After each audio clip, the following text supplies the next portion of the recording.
கிறிஸ்துவில் எனக்கு அன்பான தேவ பிள்ளைகளே, இயேசு கிறிஸ்துவின் நாமத்தில் என் அன்பின் நல்வாழ்த்துக்கள்.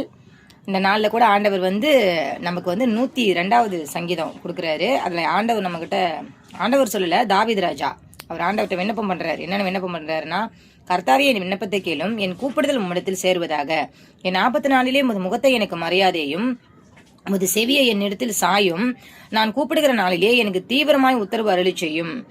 ஆமேன். நம்மளுடைய கஷ்ட காலங்கள்ல, என்னுடைய ஆபத்துல நாம ஒரு மனுஷனை நோக்கி போனோம்னா அந்த மனுஷன் நமக்கு உதவி செய்வானா? செய்வான். நம்ம கிட்ட எதிர்பார்ப்பான். இப்பெல்லாம் எல்லாருமே காசு தாங்க கடவுளா பாக்குறாங்க. மனுஷங்களை யாருமே பாக்குறதே கிடையாது. நல்லா யோசிச்சு பாருங்க. யாராவது மனுஷங்களா பாக்குறாங்களா? அப்போ நம்ம பாட்டம் முப்பாட்டம் வாழ்ந்த காலத்தெல்லாம் பாத்தீங்கன்னா பணம் குறைவா இருந்துச்சு, மனுஷங்களுக்கு மதிப்பு அதிகமா இருந்துச்சு. இப்போ பணம் அதிகமா இருக்கு, மனுஷங்க பாத்தீங்கன்னா குட்டியோன்னு இருக்காங்க. இப்ப எல்லா தெய்வங்கள்லுமே, இப்ப இயேசுநாதர்லயும் சரி, இந்துக்கள்லயும் சரி, முஸ்லீம்லயும் சரி, அந்த மனித நேயங்கிறதே இல்லவே இல்லை. எல்லாரும் காசு காசு, நீ எனக்கு கொடு, இதை கொடு, அதை கொடு, பொருளை கொடு, துணியை கொடு, நகையை கொடு, நட்டை கொடு, பணத்தை கொடு, காசை கொடு. காசு கொடுத்தாதான் நல்லவங்க, அது இல்லைன்னா இல்லை.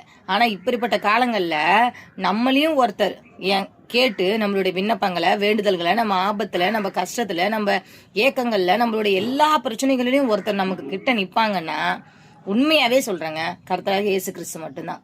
இவர் மட்டும்தான். யாருக்கும் பயப்பட மாட்டாரு, எப்பேற்பட்ட ஆளுக்கும் பயப்பட மாட்டார்.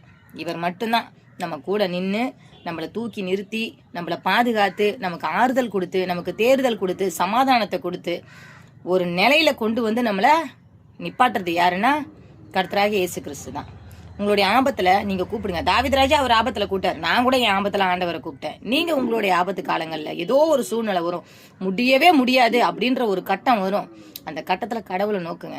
கடவுள் நம்மளை பார்ப்பார். நம்ம என்னைக்கோ யாருக்கோ ஒரு நல்லது செஞ்சிருப்போம். அந்த நல்லது நமக்கு ஆபத்துல நமக்கு